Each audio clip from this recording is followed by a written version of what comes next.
জানিয়ে দেব সর্বশেষ আপডেট বাংলা সংবাদ। শুরুতেই শিরোনাম। বিএনপিতে কোনো দুষ্কৃতকারীর ঠাঁই নাই, তারেক রহমান। বেরিয়ে এলো চাঞ্চল্যকর তথ্য, আওয়ামী লীগ নেতা পান্না কিভাবে খুন হয়েছিল জানালো ভারতের পুলিশ।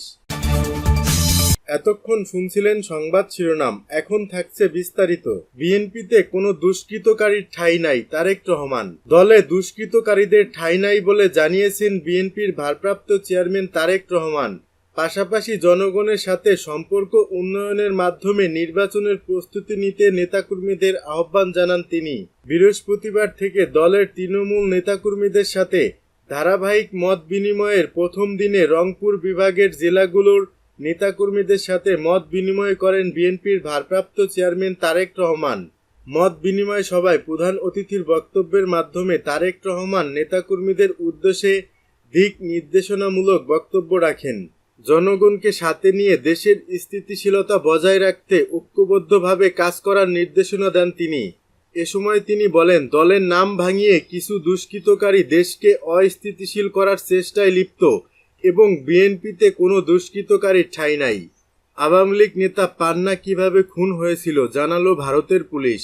ভারতে পালিয়ে যাওয়ার সময় ছাত্রলীগের সাবেক কেন্দ্রীয় সাধারণ সম্পাদক ও পিরোজপুর জেলা আওয়ামী লীগের নির্বাহী কমিটির সদস্য ইসাক আলী খান পান্নার মৃত্যুর খবর আগেই পাওয়া গিয়েছিল, কিন্তু তার মৃত্যু কিভাবে হয়েছিল তা নিয়ে ছিল নানা প্রশ্ন।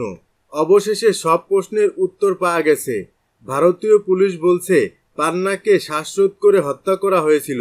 এছাড়া তার শরীরে একাধিক আঘাতের চিহ্ন পাওয়া গেছে। বৃহস্পতিবার রাতে এক প্রতিবেদনে এই তথ্য জানিয়েছে ভারতীয় সংবাদ মাধ্যম এনডিটিভি। প্রতিবেদনে বলা হয়েছে, সাবেক প্রধানমন্ত্রী শেখ হাসিনার পতনের পর ইসাক আলী পান্না দেশ ছেড়ে পালিয়ে যাচ্ছিলেন। মেঘালয়ে বাংলাদেশ সীমান্তের কাছে মৃত অবস্থায় পাওয়া গেছে বলে মেঘালয় পুলিশ বৃহস্পতিবার এক প্রেস বিজ্ঞপ্তিতে জানিয়েছে। রাজ্যটির পুলিশের বেশ কয়েকটি সূত্র জানিয়েছে, পান্নার পোস্টমর্টমের রিপোর্ট থেকে বোঝা যায় যে তাকে শ্বাসরোধ করে হত্যা করা হয়েছে।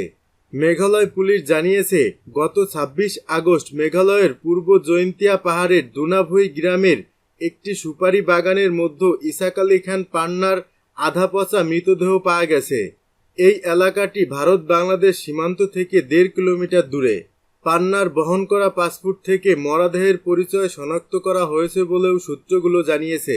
পুলিশের বেশ কয়েকটি সূত্র আরও জানিয়েছে, পোস্টমর্টম রিপোর্টে বলা হয়েছে তিনি শ্বাসরোধের কারণে মারা গেছেন। রিপোর্টের ভাষায় মৃত্যুর কারণ হল শ্বাসরোধের কারণে সৃষ্ট শ্বাসকষ্ট।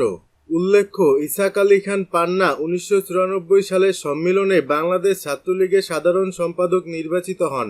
২০১২ সালে আওয়ামী লীগের সম্মেলনের পর দলের কেন্দ্রীয় উপকমিটির সহ সম্পাদক এবং পরে বিভিন্ন উপকমিটি ও পিরোজপুর জেলা আওয়ামী লীগের সদস্য হয়েছিলেন তিনি।